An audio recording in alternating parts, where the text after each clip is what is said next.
Assalamualaikum and welcome once again to my video blog. My name is Khairy Jamaluddin and I'm the Barisan National candidate for Rembau. I've been campaigning for the last few days, going around meeting people, meeting voters in the constituency of Rembau. And one of the key issues that has been raised is the issue of prices, and in particular the issue of oil price and prices of essential items. Firstly, we have to acknowledge that not just the prices of goods, for example petrol, essential items, have been going up. The government has done a lot to ensure that people's purchasing power is preserved, and that at the end of the day, at the end of the month, they are still able to afford a decent standard of living. They say that the prices of goods have gone up.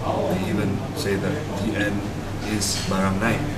But at the end of the day, they refuse to acknowledge certain key facts. For example, that economic growth has been steadily growing up and strengthening every quarter, and last year recorded a very strong growth in terms of GDP. They forget to say that the KLCI, capital markets, are doing well.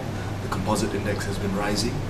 They forgot to mention the fact that many other things have been going up north as opposed to going down south. For instance, they forgot to mention about Malaysia's trading volume, which has increased considerably, and of course our reserves, which have increased tremendously. Civil service pay has gone up. They forget to mention the fact that allowance for teachers have gone up. They forget to mention that the cost of living allowance for government servants have gone up. They forget to mention that dividends for tabung haji, for amanah saham, for bank rakyat. And you take all these things together, it actually preserves the average Malaysian's purchasing power. And this is what the government has done.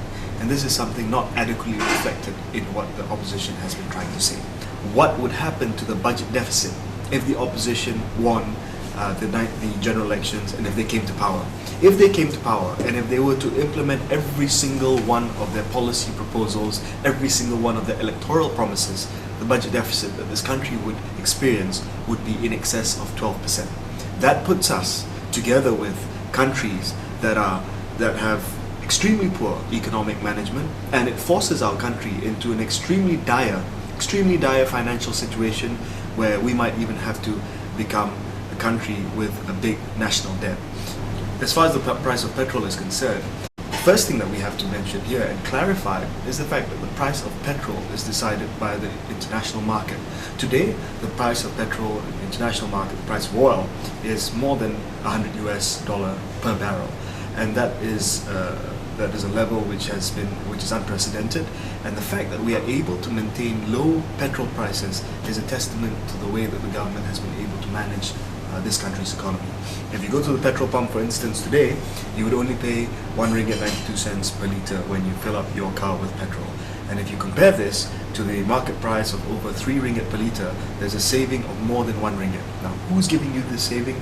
Not PAS, not Keadilan, not the AP, but it's the Barisan National Government, which doles out subsidies to the tune of almost 44 billion ringgit every year in terms of petrol subsidy, gas subsidy, electricity, water, diesel, fertilizer subsidy, tuition vouchers, all in added together comes up to about 44 billion ringgit every year.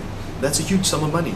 You can build about 15 new Penang bridges with 44 billion ringgit. And instead of doing that, instead of building 500,000 low-cost houses every year with 44 billion ringgit Malaysia, we give it back to the consumer. We give it back to Malaysians in the form of direct subsidies so that you don't feel the pinch when the price of oil has gone up.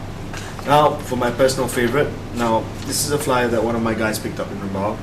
It's a flyer from Parti Keadilan, turunkan harga minyak, saya tahu dan mampu lakukan. When he was Minister of Finance, price of oil was $20. When he left, when he was sacked, it was $14.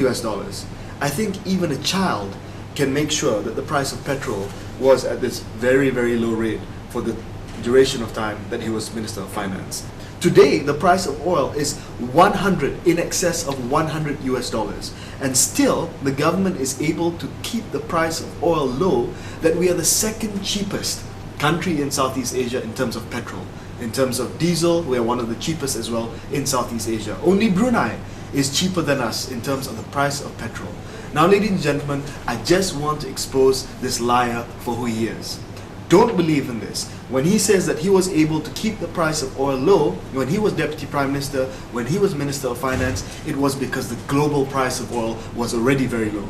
Today, the global price of oil is extremely high, and yet we are still able to keep it at a manageable level for everybody. It doesn't matter if you're rich, it doesn't matter if you're poor. If you go to the petrol station to fill your tank, it's still 1 ringgit 92 cents a litre, which is the second cheapest in Southeast Asia. Excluding Brunei, it is the cheapest. Cheaper than Indonesia, cheaper than Thailand, and definitely cheaper than Singapore. What we want is a responsible government. Barisan Nasional, we know how we're going to pay for it. We know how we're going to pay for it without bankrupting this country. We know how to pay for this, our policies, our programs, our promises, without necessarily causing an enormous, huge budget deficit on the government's accounts. This is the difference between a responsible government and an irresponsible opposition. What we want is a government that has been able to preserve your standard of living, even though the price of petrol is high, even though the price of oil is high, even though the United States is facing an extremely challenging year ahead because of the subprime crisis. But this is the Barisan Nasional government. This is the Barisan Nasional government which has preserved your subsidies, preserved your standard of living, and which will be able to implement our policies and our promises without bankrupting this country.